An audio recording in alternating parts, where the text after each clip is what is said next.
A blessing in disguise. COVID-19 may have kept campers home this summer, but you know what? That allowed space for a camp in Gilmer. Yeah, it did. They have been taking in evacuees from Hurricane Laura, escaping some of the hardest hit areas. KETK's Katie Carver caught up with them in Gilmer.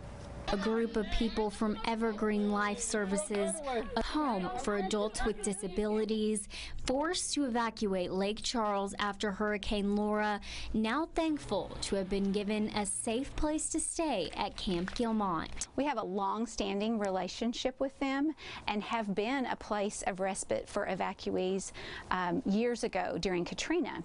So I had this feeling in me that we should reach out and let them know that if they need a space, particularly during this COVID time when a lot of our fall groups have canceled, we could be a place for them.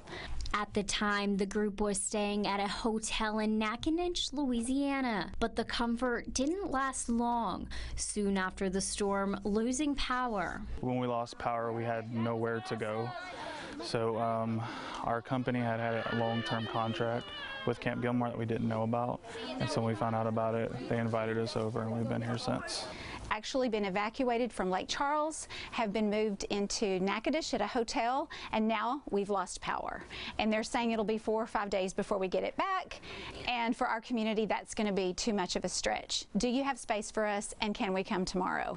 And our answer was yes, and we went to town and bought some groceries. The camp is not only housing, feeding, and staffing the evacuees, but also letting them participate in classic summer activities like archery to help keep their mind off of being away from family.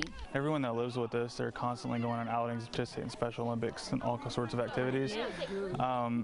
And so being in a hotel or somewhere like that, there's not really the chance to do that kind of stuff. So being here, they're actually able to do activities, which is really cool and not something you expect in an evacuation. As they celebrate the one word on everyone's mind here, thankful.